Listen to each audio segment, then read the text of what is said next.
All right, welcome to my presentation, How Effects Can Change the Tone of a Story. My name is Monica Daniel. I am an editor from LA and overall goofball. Pretty much sums me up.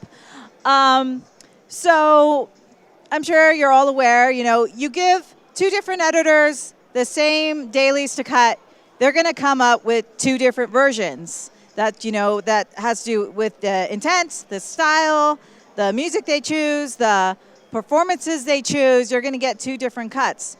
And it's important as an editor to be able to give producers an alternate version if they ask for it. If they don't like how you took the cut originally, you should be able to take it another direction if you can. So it's really good to rethink how you approach a scene if necessary. So this is what I did. I took some lovely dailies that were provided to me by Edit Stock, and I cut them from the same string out in both, this is Premiere and in Premiere Pro and Avid Media Composer. And that's where the similarities end. From there, I actually cut the scenes. I took the scenes in different directions, and it's not necessarily the overall story, but the details of the story, kind of some of the shots I used are different, so it changes kind of the intent of some of the characters in the story. So as you can see, and let me zoom in here and see if I can fuse my fingers because I'm hopping between NLEs. If you watch the way this scene is cut, where are the jump cuts? There are a lot of jump cuts in this version. The basic story is these two women are hunting this guy. They're looking for him. And that's the general story. So there's a lot of jump cuts. It's very kind of gritty, and the footage kind of lends itself to kind of that Mad Max, post-apocalyptic, wasteland grittiness. So I want to really make this footage pop, take it to that next level, really help sell my story. And so I'm going to go layer by layer, and I don't know how to do anything by default. So I use several layers of effects to get the look that I wanted. And I like to make it subtle. This piece doesn't let itself to the obvious. Let's put a lens flare across their face. I needed to keep the effects subtle and make sure it went with the story I am trying to tell and support that story. So, when you think gritty, what do you think? You think grain. I mean, this footage is very clean. It was shot on a red. It was very well shot. So what I did is, I found some grain that I liked. And let me pull up that grain. There's that lovely, lovely grain. And then all I did, it's really easy. I just added a multiply blend mode. Make it nice and smooth. And with grain, I just want that covering the whole piece. So I just copied and pasted and put it throughout the piece. And you can see the grain adds a nice little texture. But, I can't just do one layer because that bores me. So for the next layer, I just want to keep taking this to more and more levels. I don't want it to look like I used a template because, sometimes you can make that mistake. So I want to develop its own unique look. So I found this really cool. I'll play it back. You see kind of that vertical line damage? I thought that was really neat. And so I added that in. Simply, I added the clip in, and I just use another multiply blend mode. And there's something key here. So I wanted to kind of give a very specific look to the shots with the women. Like the women are they're not in the same place as the man. So I wanted to kind of very subtly give the audience that feel like when I'm cutting between them, like we're in a different place, just to support the individual characters. So you'll see it's on the women. And in my timeline, as soon as the men come up, it's gone. And so I added that in, and it's a nice little effect. But I'm not done, because I just can't stop at 2 layers, because that's boring. So for the next layer, now that I gave the women their nice own little vertical line damage to help kind of support where they are, I decided I wanted to just give the male character something that supports himself. And I don't know if you can see, but you'll see there's kind of like a flickering vignette that's on there. And let me turn it off. I'll turn it off right there. No, I did not. I turned off. Sorry, I need to put my glasses on. That's a problem. There we go. It makes a difference. It's very subtle. And something I did with this is because it's a little strong at full power. So I did a multiply effect, but I also added a mask with feathering because I really wanted the strongest part of the flickering to be at the edge of the frame. I didn't want it to overpower the frame because I want all these effects to stay very subtle. So you're going from vertical line damage to now this flickering vignette. And I mean, whether you notice it or not, you may not notice it on first watch unless you're looking for it or someone points it out to you. But it's a way to quickly get the audience to give them like kind of a different feel as we're going between the stories of these characters. Excuse me. I really need some honey tea. So, I'm not done yet. There's what I do is I go through the library and I see what I like. I play a lot. And so I found this really nice texture. Let me pull it up. It's this really cool film grunge effect. And it's kind of strong. It's kind of over the top. But there's a quality to it that I really, really like. And so, just like with the previous clip, I used a soft light this time because I liked how it looked with the soft light. But I also used a mask, and this is an irregularly shaped mask that I just drew on in Premiere. And as you can see, this corner, in the corner, you're going to see it a little stronger. Like I said, I didn't want it to overpower. And you'll see the difference when I turn it off. Let me get the mask off of there. There we go. If you look in the corner, you'll sometimes see that damage pop up a little bit. And it makes a nice texture on the overall footage. And if I turn it off, you're going to see the difference. It looks a little flatter now without it. And if I turn it back on, it has a nice little vignetting that goes with it. You'll see it on the edges, kind of this nice damage. So it gives a nice overall look to the footage. And with this one, I just put that overall, the whole piece, just like the grain. I just wanted it to kind of cover the whole piece. And for the final layer, I did something that I don't think Sean intended this effect to be used this way, but I found I could use this effect this way, and so that's what I did. I found some really cool light reflections. So those are really neat. And I decided this image to me still looks a little flat. I mean, it's in the middle of the desert. I needed to it needs some dust. Why wouldn't there be dust in the middle of the desert? So you're going to see these it looks like little wind gusts. And that's actually the reflections going by. But the way I used it now looks like there's dust passing through the shots, just to give it a little more texture and depth. And as you can see, you'll see it cutting in and out. I don't use it everywhere. I use it selectively.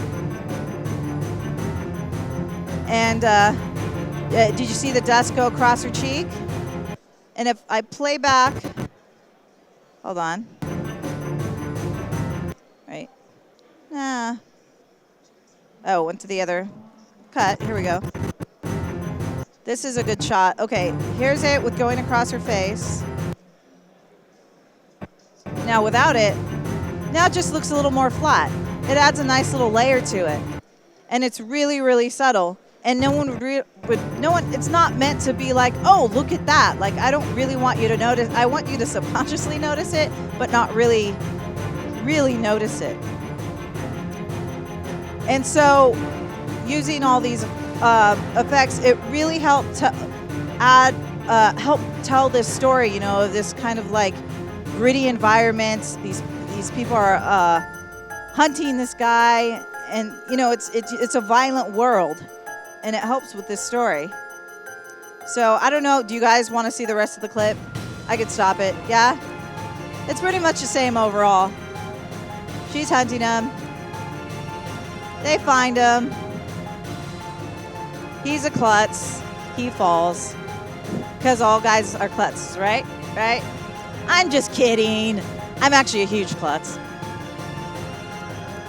And as you see, near the end of the story, I've pulled back on the effects because now they are brought together in this environment. So now it's not their own little individual environments, they're together. So I wanted it to feel different because now it's in a different part of the story. Now they're about to kill him. And there you go. He's dead. Bye-bye. I mean, so that's a first cut. And I feel like that's kind of the obvious direction to take the story because of the way it's shot.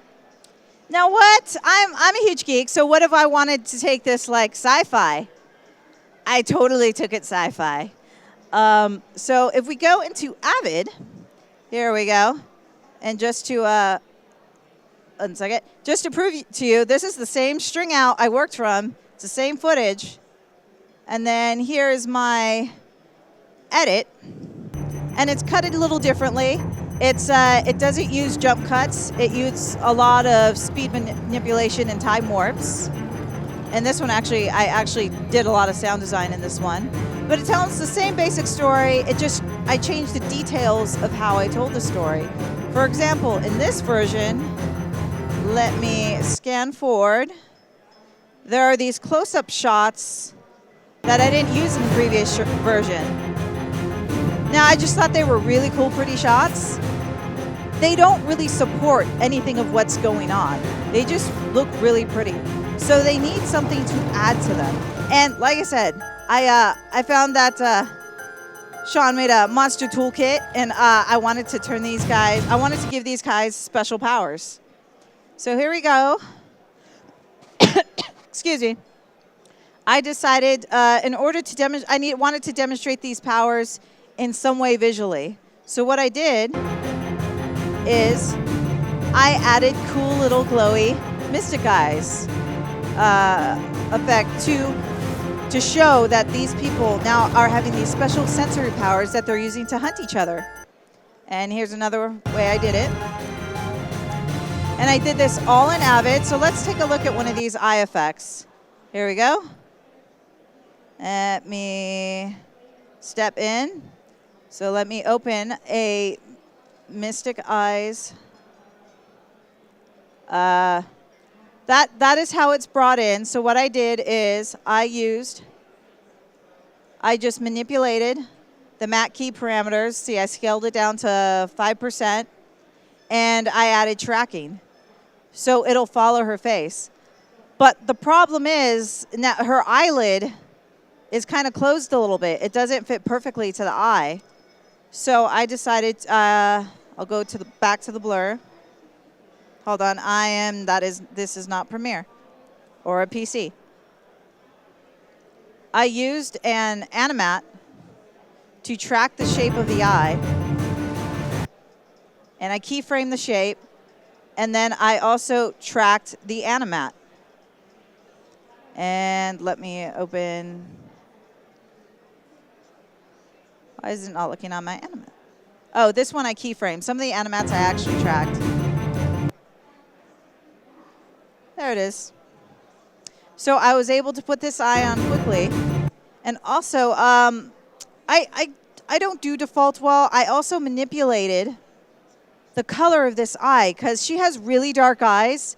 And I really wanted people to see what was going on with her eyes, that she has a special power without having to think too hard. So I went inside the mat key, and I just used a color effect, and I keyframed you could see the parameters changing within the color effect on the left side of the screen. I just keyframed some of the settings. And so it changes as the shot goes. And that translates into the shot. So now she has this cool, flashing, eye-changing effect. And I also, because these are really high resolution, I just added a blur to, let's see. There we go. I added a blur to the effect so it would blend with the resolution of the rest of the footage. And let me just zoom back out, get out of effect mode. And I use this to build all of the eyes. There we go. And I use these same techniques to build every single eye here. And this is a different eye because I wanted his to be distinct, to you know, they have their own individual powers. So I used this version, and I also did the color effect manipulation. And so they change colors, and it's easier to see because people detect change, and that's what they take notice of. So that's really important for storytelling. You use that in editing when you're trying to tell your story. And it also worked for these eyes so people could see them and really notice what was going on. And where are my demo cuts? Now, the eyes were just one step. I really wanted, oh, there we go. I really wanted to make an overall look for these effects to make it look really cool, to make it really visually engaging, to show that there is like superpowers going on right now. And so it was very, very obvious. So I use multiple layers of effects to do that. And hold on, my fingers still want to be in Premiere. There we go. So here are the eyes, and we'll go one layer at a time. So here is a beauty light. And hold on, that's V7. We'll just go in, and I did a nice little speed ramp on it. Oh, Avid is not being friendly. There we go. Nice little speed ramp. If I bring in my effect palette, you'll see my speed ramp that I did right here, because I just kind of wanted to change the timing of when the effect, you know, flash on, did its thing. And then from there, you don't always have, Avid doesn't come with blend modes out of the box. You have to use Boris for that. So I just wanted to show how you can still use these effects without the blend modes. I did just a garbage matte here to isolate it. Let me find, there's the garbage matte. But it's really affecting her face a little too much. So I did another garbage matte on top of that so I could really isolate where, there we go. Hey, Avid is not cooperating with me. There we go.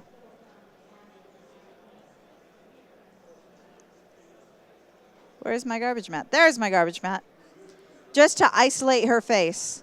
And really, it really makes a huge difference. And that's how another way you could kind of blend these effects in without having to have a blend mode.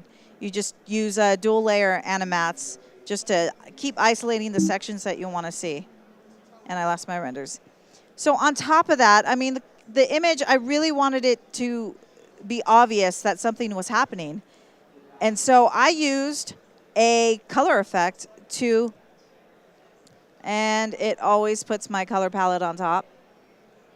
I just used the color correction tool to change the color a little bit. You know, a lot of people use third-party plugins. You don't always have to do that to get these kind of effects.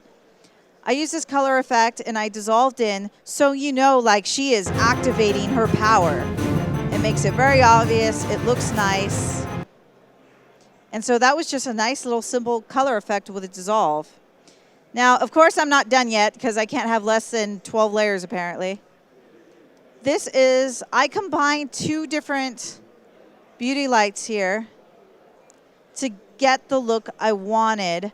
I really just kind of took my favorite part of these and combined them by just adding a dissolve. I nested them and just added a, here we go, a composite to give it this nice wash. But I don't want her to look like a Oompa Loompa. So, you know, it looks great in the areas around her face, but it doesn't look great on her. So, there we go. Come on. There we go. I did another garbage matte with the Animat just to cut out her face. Watch, if I move it, it's just like, wow, that's way too much. So if I put it back, you know, that's actually kind of a nice blending of the colors. And let me undo. There we go. Now, and for the final layer, like, there was still a little something missing. I wanted a little detail just to add another little accent. And if you guys, can you guys find it? It's, you'll see on her cheek, there's like a little bit like of a lens glare there on her cheek. And it adds just a nice little layer. If I show it without it, you know, it like looks cool, but it looks cooler with that, and it just really adds a nice little polish to the feel that she is activating these cool powers. And that is just, let me step into my effect. That was just this lens flare, which you may not think that would be the obvious choice to use for that, but it worked really well. I just used a blend mode on it. I used scale multiply with a mix of 48%. And, excuse me. And then I just used an Animat again to, I use a lot of Animat, and I used it to cut out the section that I wanted it to focus on. So now we just have a nice, it affects the kind of outer edges, and it looks really, really cool. And I use all these techniques across all of the shots that I wanted this on. And my fingers still think it's Premiere. My silly fingers. And you'll see the lens flare on her face here as well. And one thing I want to point out is this effect here. This is her point of view, seeing him through her special powers. I had taken the same, and let me get the right layer, the same blue that I used on the other shots where they're activating their powers. And I just rotated it to fit the sky because I wanted it to kind of be uniform across. I didn't want it just to be like a bunch of colors thrown at you. So I wanted some uniformity, and I just cut it out to isolate it with another Animat. Let me show that matte. There it is. That's to isolate it. And then I just put another Animat on top of that to kind of also, cut out the section and isolate that section, because it'll be too much if I just did one. And like I said, that's another way without blend modes that you kind of isolate where you want this effect to go. So I use the same techniques. This is just the same dual layer set of beauty lights from the other sections. So there's some uniformity. And this is just another lens flare. I use the same techniques. It's a Animat with a garbage mat to cut out the section I wanted. So now, as a result, now I have this nice uniform look across these powers that are activated. And the last thing I want to show, you'll see you can see all these little transitions I have, right? I have these little flash transitions. I never do anything without a reason. It needs to support my story. So every time you see a flash transition, it is indicating that they're starting to use their powers. And when they are like in full power mode, that's when you'll see the full screen overlays covering the shot. So I'll go ahead and start this from the beginning. And this is actually just another little flare because it looked pretty on that shot. But you will see the difference. Whereas the other one was this post-apocalyptic kind of gritty piece, this is going to be a sci-fi piece now. So here we go. You'll recognize all the same shots, but they're cut a little differently. It's in the details of the edit. This used to have, I believe, jump cuts in it. It doesn't anymore. And now you'll see it's indicating that, that they have powers.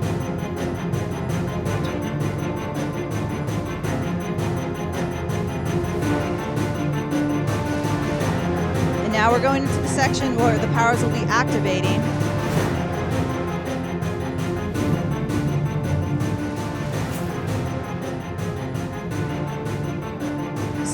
So these are slightly different shots to use from the other version to support that idea that, now they have these special hunting powers that they use. And now they found them.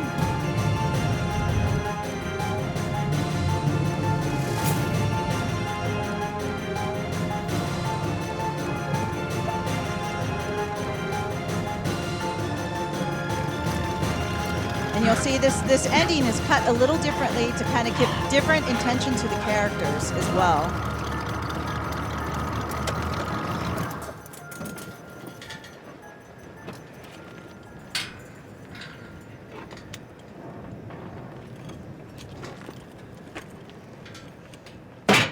And he is caught. And I couldn't help but put the butt cheek shot in. Who doesn't love butt cheek? Here we go, and now we are getting to his death. And even this is cut very differently from the other version, this ending. It ends on her. It's supposed to be, the beginning of a larger piece where it's like, this is her first hunt. She still has some reservations about this, where in the other version she didn't. So this was just an example of, if you notice, I use the same music. I use the same dailies. I use roughly the same order of shots, cut differently in the details of the style of the edits, choices of shots, the choices of effects I use to tell a different story. And so now it feels like you're watching two different types of, movies because of the way it was cut and the effects that were used on top of it. So there you go. How effects can change the tone of a story. They're very important to help you tell your story, support your character ideas, and it can make a lot of really cool things. So, hope you enjoyed. That's all. I hit stop now, right?